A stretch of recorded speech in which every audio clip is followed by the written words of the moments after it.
Hey everyone, Josh here with Overland AZ. Today we're going to be taking a look at how to set up and tear down a 270 awning.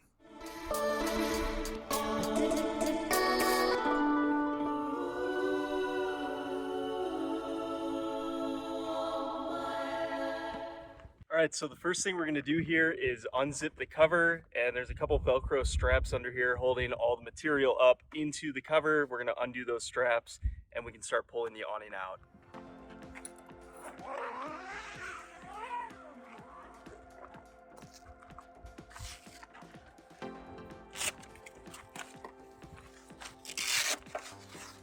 Alright, so now that we have the cover pulled off of the awning, I like to just flip it back over the back side of the awning, and we have our arms exposed here. This one's the smaller 270, so this is just going to swing around to the back, but if you have the larger 270, the XL or some other brands, there's going to be another arm that'll swing forward as well.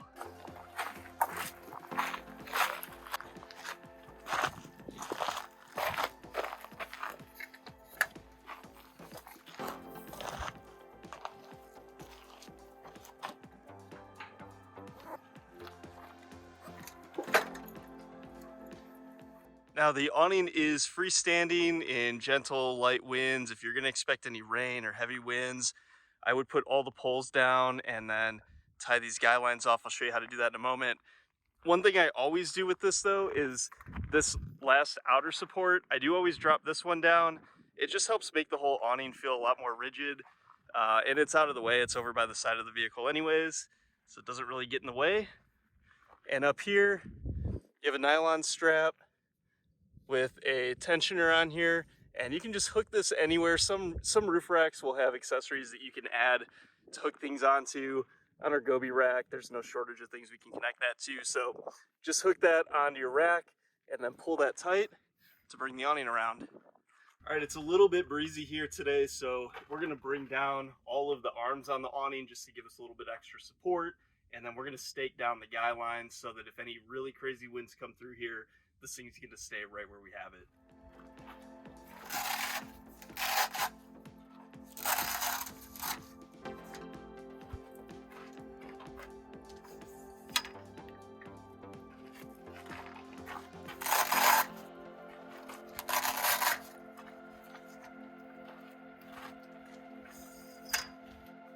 When you bring the arms down, these two Velcro flaps have to be undone. These help hold the arms up, but they also help keep the awning tensioned onto the arm here. So after I drop the arms, I just close these back up, and again, that helps in heavy wind just to keep everything in place. You can see I have a guy line at each of the corners where a pole comes down. Your awning will come with these. There is a really easy tension adjustment on them. Really simple design, but very effective. If you are expecting some rain, there's also tie downs in the middle between the poles, and then that way you can pull those down and have water run off the edge of the awning instead of pulling up anywhere on here. The awning is going to include some tent stakes, but I just purchased these from Amazon. They're Outback Element, and these ones actually use a lag bolt and an impact to drive them in. So one of the issues that we have in some places here in the desert, it's really rocky. It's sometimes hard to get your tent stakes into the ground. So we're gonna give these a shot. I know a few guys are using similar tent stakes to this, and they seem to hold up really well and a whole lot easier than a traditional tent stake.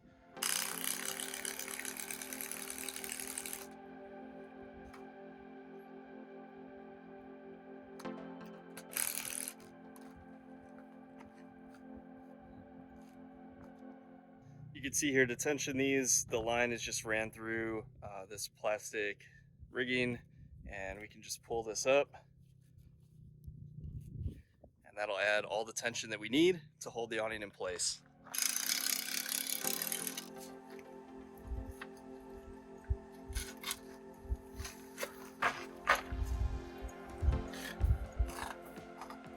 There you have it. That is the complete setup of the 270 awning. It's super simple.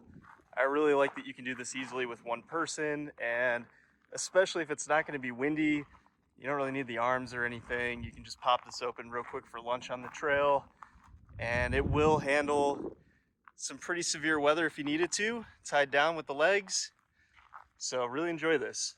Now let's take a look at closing it up, which is just the opposite, but we'll go ahead and do that now.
So as I mentioned before, putting the awning away is really just the opposite of setting it up. So you'll loosen your strap that's on this side, bring the awning around, make sure you collapse all your poles up, and then you're gonna wind up with all of your material and all of your arms right here, and you'll have your guy lines hanging down.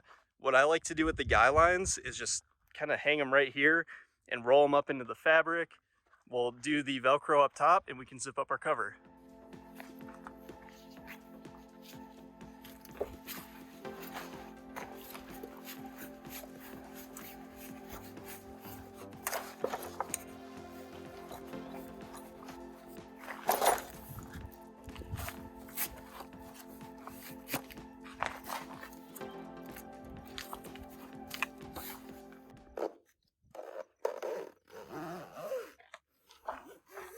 Now as we zip this up, I like to take my zippers to the back just because these can rattle on each other, and when they're all the way at the back, if you have your windows down, you don't hear it while you're driving. And I also run my finger inside just to make sure that I'm not pinching any of the awning material in here. If you do get material jammed in there, you're just going to want to try to put some pressure on it and pull it, and then continue to pull the zipper forward. Well guys, that's it. That's all there is to setting up and taking down your 270 awning. These are extremely easy to set up and take down, and I love the simplicity of it because I can do this by myself. And when we stop on the trail for lunch and we're just stopping for 15 or 20 minutes, it's really no big deal for me to just pop this out real quick and give us a little bit of extra shade while we're eating lunch. And then of course to have this at camp is huge because we cook out of the back of the Jeep. So that coverage over the back of the Jeep is great for the cooking space, and then to also have the coverage on the side of the Jeep is great for kind of a living area for everyone to hang out. So rain or shine, this thing is definitely a benefit and we really enjoy having it. If this video helped you, please consider subscribing to the channel. Thanks so much for watching. We'll see you on the trail.